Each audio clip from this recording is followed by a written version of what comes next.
Kia ora Year 12, here's question 5 from last year's June A-level paper. It's a little trig identity question. So if you are watching this early and you haven't done trig yet, this one's not too hard, but there'll be a couple of wee things in it that you need to watch out for. You're probably best to go and watch some of the trig videos first. So we're given a clue about how to proceed. We're told that by first expanding this thing, or otherwise, show that cos to the power of 6, cos x to the power of 6 plus sine x to the power of 6 can be rewritten as 1 minus 3/4 of sine squared 2x. So let's do what's suggested and start with expanding this. So cos squared of x plus sine squared of x cubed can be expanded using the binomial theorem or Pascal's triangle as follows.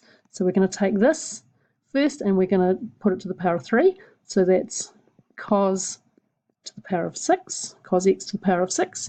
Next we're going to have 3 times cos to the power of 4x sine squared x plus 3 cos squared x sine to the power of 4x plus sine x to the power of 6. So there we go. Now I've done that quite quickly. The way that I've got these coefficients is coming from the third row of Pascal's triangle, right? And where these have come from is that I'm taking each of these terms. So to get the cos to the power of 4x, I'm squaring this and then timesing this by itself, and something similar for down here. Okay, so that's a binomial expansion. We've done lots of those. Now, the next thing to do is to say, well, let's see how I can rearrange this. Well, we know that cos squared x plus sine squared x is equal to 1. So that means that we've got 1 is equal to cos to the power of 6. Now, I'm going to reorder these terms here. So I'm taking the right-hand side now and just writing it in a slightly different order, plus 3 times this,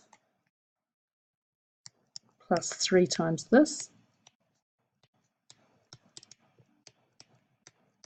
So now we're just going to work this through until we get where we want to get. So we want to end up with this equation here.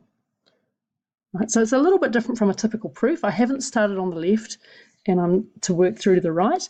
I'm going to now manipulate this. So I'm going to subtract those two terms from both sides because I want to end up with this on my right hand side. So we can write this is equivalent to 1 minus 3 times this.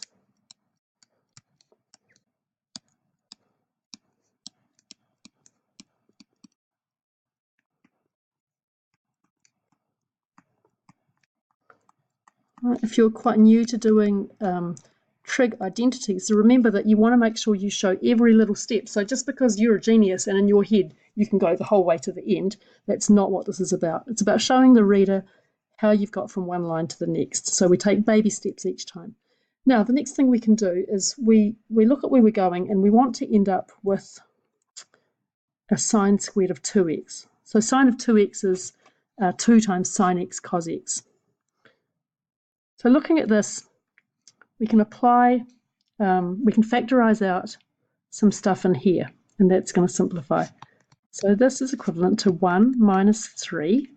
Well, I've got a common factor of cos squared x, whoops, we've lost an x there, cos squared of x sine squared of x times cos squared of x plus sine squared of x. Right, so looking at what's going on here, we're just factorizing. And that's a really nice thing to do because, again, we can use the Pythagoras identity that cos squared of x plus sine squared of x is equal to 1.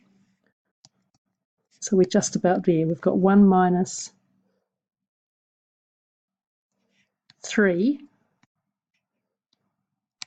cos squared x sine squared x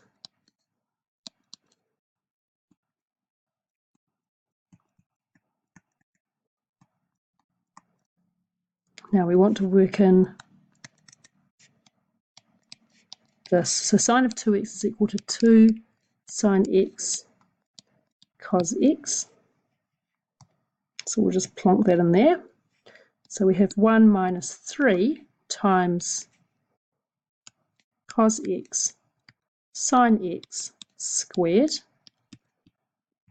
is equal to this.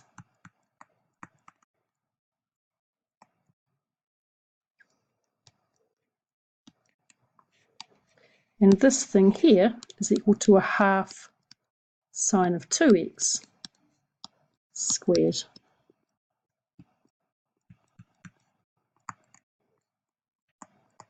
So I'd like us to have some is equivalent to signs following us down the page here.